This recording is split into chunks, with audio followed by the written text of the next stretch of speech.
Você que nos assiste, seja muito bem-vindo. Eu sou o professor Fernando. No vídeo de hoje, nós vamos esclarecer uma dúvida de um telespectador que perguntou como é que uma criatura espiritual, divina, que foi o caso de Jesus Cristo, nasceu como humano, perfeito aqui na Terra, visto que ele nasceu de uma mulher imperfeita.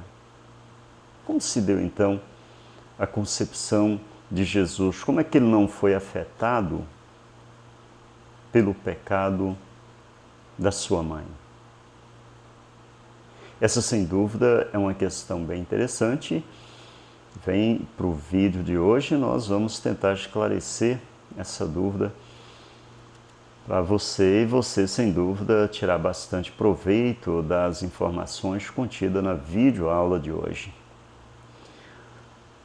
A respeito do nascimento de Jesus, o registro inspirado diz em Mateus capítulo 1, versículo 18, durante o tempo em que Maria estava prometida em casamento a José, ela foi achada grávida por Espírito Santo antes de se unirem.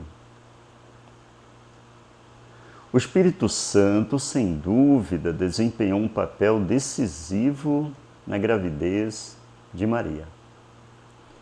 Referente a essa questão, o anjo do verdadeiro Deus havia aparecido à Virgem Maria e havia dito para ela: "Não tenha medo, Maria, pois você achou favor diante do verdadeiro Deus. E eis que conceberá ou ficará grávida e dará à luz um filho, e deves dar-lhes o nome de Jesus." É o que destaca o Evangelho de Lucas, capítulo 1, versículo 30 e o versículo 31.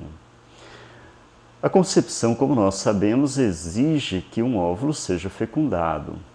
Pelo visto, o verdadeiro Deus fez com que um óvulo no útero de Maria fosse fecundado, por transferir a vida do seu filho unigênito do domínio espiritual para o útero da Virgem Maria. Agora, podia um filho concebido assim por uma mulher imperfeita ser perfeito e estar livre de pecado no seu organismo físico? Essa, sem dúvida, é a questão a que cria uma certa dúvida, porque se nós formos ver o Salmo 51, versículo 5, o rei Davi, falando sobre a sua constituição imperfeita, ele disse: "Na verdade, já nasci culpado de erro, e minha mãe me concebeu em pecado." Jó fala algo parecido no capítulo 14, versículo 4.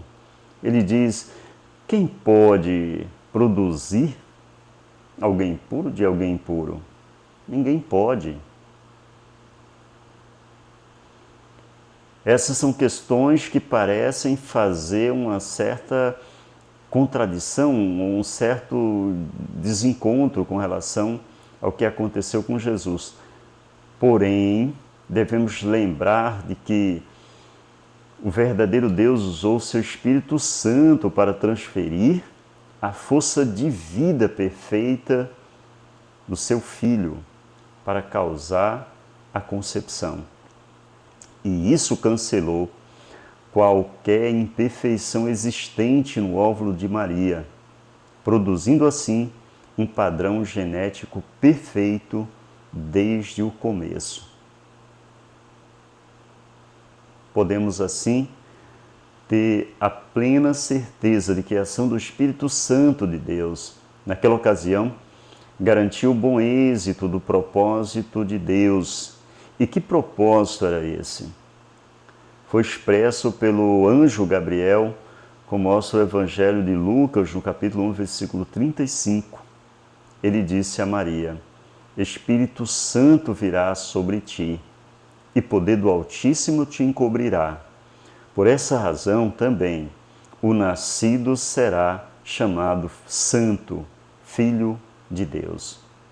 Deveras, o Espírito Santo de Deus como que constituiu uma barreira protetora, de modo que nenhuma imperfeição ou força prejudicial podia macular o embrião em desenvolvimento desde a concepção.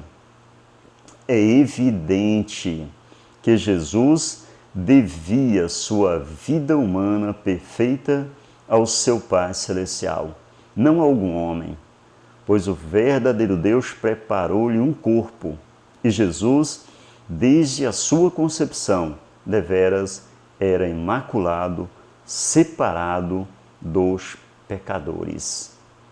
Assim, concluímos a videoaula de hoje. E na próxima, nós vamos continuar falando sobre o Filho perfeito de Deus, Jesus Cristo. Um abraço e fiquem todos com Deus.